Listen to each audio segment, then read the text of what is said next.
ചാനലിലേക്ക് എല്ലാവർക്കും സ്വാഗതം. അപ്പോൾ ഇന്ന് ഞാൻ ഉണ്ടാക്കിയിരിക്കുന്നത് കപ്പലണ്ടി ചമ്മന്തിയാണ്. വളരെ ടേസ്റ്റിയാണ്. കേരളത്തിന് പുറത്ത് എല്ലാ സംസ്ഥാനങ്ങളിലും വളരെ ഫേമസ് ആയിട്ടുള്ള ഒരു ചട്നിയാണിത്. അപ്പോൾ ഇതുണ്ടാക്കുന്ന വിധം എങ്ങനെയാണെന്ന് നോക്കാം. സ്റ്റൗ ഓണാക്കി ശകല എണ്ണ ഒഴിച്ചു കൊടുത്തിട്ടുണ്ട്. വളരെ കുറച്ച് എണ്ണ മതിയാവും. അതിനകത്തേക്ക് ഒരു മീഡിയം സൈസിലുള്ള ഒരു സവാള കട്ട് ചെയ്തത് ചേർക്കാം. ഒരു 3 പച്ചമുളക് ചേർക്കാം. ഇവിടെ ചെറിയ ഉള്ളിയല്ല ഉപയോഗിക്കുന്നത്. മറ്റുള്ള സ്ഥലങ്ങളിലൊക്കെ കപ്പലണ്ടി ചമ്മന്തിക്ക് സവാള ഉള്ളിയാണ് ചേർക്കാറ് സാധാരണ. നമ്മളുടെ ഇതിനനുസരിച്ച് എരി കൂട്ടുകയോ കുറയ്ക്കുകയോ ചെയ്യാം. കളർ ഒന്ന് മാറിയിട്ടുണ്ട്. ഈ സമയത്ത് നമ്മൾ കപ്പലണ്ടി ചേർത്ത് കൊടുക്കാം. ഓൾറെഡി ഞാൻ കപ്പലണ്ടി ഫ്രൈ ചെയ്ത് വെച്ചതാണ്. ചെറിയ രീതിയിലൊന്ന് മൂപ്പിച്ച് വെച്ചായിരുന്നു. ഒന്നും കൂടെ ചേർക്കുവാണെങ്കിൽ ടേസ്റ്റ് ഒന്ന് കൂടും. അതിന് വേണ്ടിയിട്ടാണ് ഇങ്ങനെ ചേർക്കുന്നത്.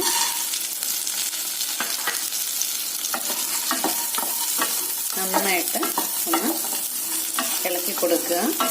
ഈ സമയത്ത് ഒരുപാട് ഫ്ലെയിം വെക്കരുത്. അങ്ങനെ വെക്കുവാണെങ്കിൽ കപ്പലണ്ടിയുടെ തൊലി കറുത്തു പോവും. കറുത്തു പോയാൽ നമ്മുടെ ചമ്മന്തിയുടെ കളറ് മാറിയിട്ട് ഒരു കറുത്ത കളറ് വരും. അതിനോടൊപ്പം തന്നെ ടേസ്റ്റിനും വ്യത്യാസം ഉണ്ടാവാൻ സാധ്യതയുണ്ട്. അവിടെ ചെറിയ തീയിലൊന്ന് ജസ്റ്റ് ഒന്ന് വഴറ്റിയെടുക്കുക. ഒരു ടേസ്റ്റിന് വേണ്ടിയിട്ടാണ്. ആൾറെഡി ഇത് കപ്പലണ്ടി വറുത്ത് വെച്ചിരുന്നതാണ്.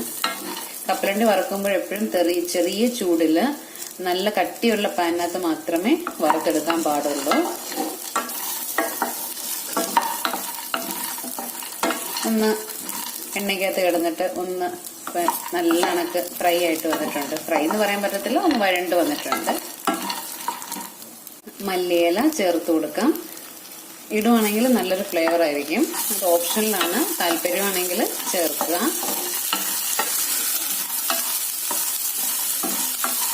പച്ചമണം ഒന്ന് ജസ്റ്റ് ആ പച്ചമണം ഒന്ന് മാറുന്നത് വരെ ഒന്ന് വഴറ്റുക.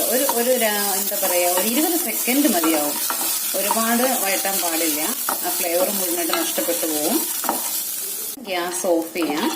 ഗ്യാസ് ഓഫ് ചെയ്ത ശേഷം തണുക്കുമ്പോൾ നമുക്ക് മിക്സിയുടെ ജാറിനകത്ത് ഇട്ടിട്ട് ഇത് അരച്ചെടുക്കാം.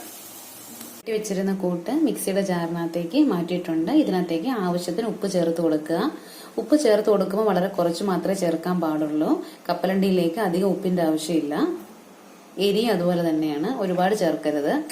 ഇതിനകത്തേക്ക് കുറച്ച് പുളി ഞാൻ കുതിർത്തിട്ടുണ്ടായിരുന്നു, അത് ഒഴിച്ചു കൊടുക്കാം. ഈ വെള്ളവും അതോടൊപ്പം തന്നെ ആ പുളിയുടെ ഇതെല്ലാം കൂടെ ഒരുമിച്ച് ഒഴിച്ചു കൊടുക്കാം. പുളി നിങ്ങളുടെ ഇഷ്ടത്തിനനുസരിച്ച് കൂട്ടുകയും കുറയ്ക്കുകയും ചെയ്യാം. ഇതിപ്പോ നന്നായിട്ട് ആവശ്യത്തിന് വെള്ളം ഒഴിച്ച് അരച്ചെടുക്കുക. ഞാൻ ഒരു ബൗളിനകത്തോട്ട് മാറ്റിയിട്ടുണ്ട് ഈ ചമ്മന്തി. ഇപ്പം താളിച്ച് ചേർക്കണം. നമ്മൾ താളിച്ച് ഇതിനകത്തേക്കാണ് ചേർക്കുന്നത്. അല്ലാതെ തേങ്ങാ ചമ്മന്തിക്ക് നമ്മൾ താളിച്ചിട്ട് നമ്മളെ പാനിനകത്തോട്ട് ഇട്ടിട്ടാണല്ലോ താളിച്ചെടുക്കുന്നത്.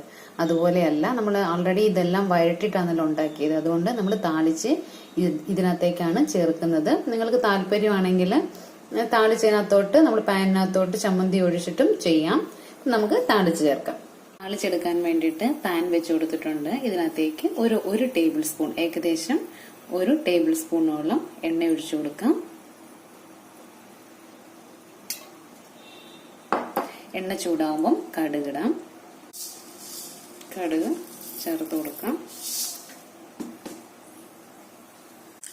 കടുക് പൊട്ടിയതിന് ശേഷം ജീരകം ചേർത്ത് കൊടുക്കാം. ശകലം ഫ്ലേവറിന് വേണ്ടിയിട്ട്, നല്ലൊരു ഫ്ലേവർ ആയിരിക്കും. അതിനോടൊപ്പം തന്നെ ഉഴുന്ന് ശകലം, ഓപ്ഷനിലാണ്. താല്പര്യമാണെങ്കിൽ ചേർക്കാം. ഇതൊന്ന് മൂത്ത് വരണം. ഉഴുന്ന്, മുളക് ചേർത്ത് കൊടുക്കാം.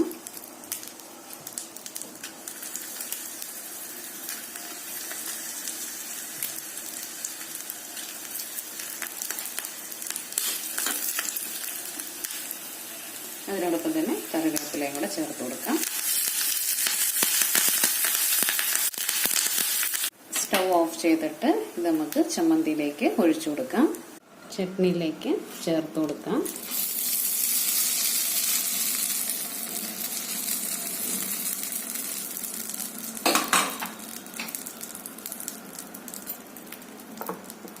കപ്പലണ്ടി ചമ്മന്തി വളരെ എളുപ്പത്തിൽ റെഡി ആയിട്ടുണ്ട്. നല്ല ടേസ്റ്റാണ്. ജീവിതത്തിൽ ഒരിക്കലെങ്കിലും ഈ ഒരു ചമ്മന്തി തീർച്ചയായിട്ടും ഉണ്ടാക്കിയിട്ട് കഴിക്കേണ്ടതാണ്. അപ്പോൾ തീർച്ചയായിട്ടും നിങ്ങളെല്ലാവരും ഉണ്ടാക്കുക.